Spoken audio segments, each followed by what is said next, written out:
Francie, I had a question for you because I know you're a CSD major, but you're also a psychology Yeah. major.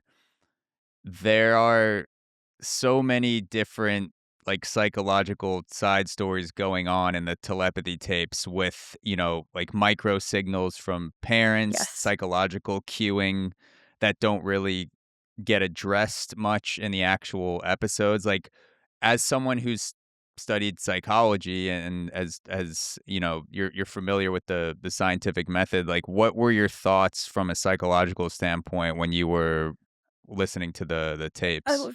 One of the kind of going off of it was a gross simplification. One of the things that I heard over and over again throughout the podcast was, well, we made this an airtight study. We made this like it's rigorous, it's airtight. And I was like, no, it's not. It's one of the things that you can never account for are just random variables out in the world that are influencing your results when you're designing a research study. It can be everything from the temperature in the room to the proximity to lunch can cause differences in your testing results. And so to say that, "Oh, wow, this was, airtight, blah, blah, blah." Parents in the room might have been sending signals that even they weren't aware of. Our subconscious brain is built to our brain is kind of built up in picking up patterns, right? That's a huge human thing. And so parents might have been sending signals that they weren't conscious of, that the kid was picking up that they weren't conscious of. And so to say it was like a perfect study, I would be a little skeptical of knowing what it takes to do research and knowing that there are things that you truly can't control for. So and then Yeah. also just knowing other kind of psychological phenomena, and I hate comparing non-speaking children to other phenomena that involve animals. I see this a lot in the field, specifically now that dog AAC has kind of become a thing. So first of all, don't love that. However, there was a case of a horse that could count, and what the horse was actually doing was picking up on signals from its owner to get the number right, and so they didn't realize that the owner had a Mm. tell and was giving away the answer, and the horse became this wonderful sensation. I can't remember what year it was, but something like that could also be happening in these testing cases. We just don't know because there is no such thing as a flawless test. Yeah.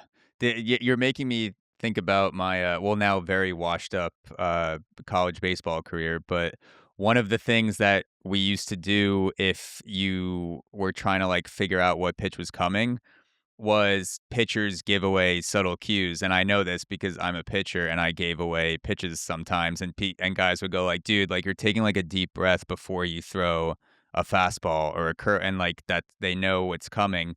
And it could be something, like, as simple as, like, breathing or posture, like, you, like, curve your shoulders over when you're throwing a slider, some like, all these things that I wouldn't have even thought about, and that was just during a game for a couple hours, so I couldn't imagine how much information passes between a mom and a daughter, a mom and a son, where they literally, like, rely on each other for And communication. also exactly, and a lot of the comments that I get from my parents that I work with of non-speaking kids is that they're very good at anticipating their child's needs and what they're thinking, because that's how they communicate, right? That's one of the things that they have to rely on is these really subtle cues because verbal speech is not their primary mode, and so I would anticipate that parents of children who are not speaking are really good at picking up on their cues and vice versa.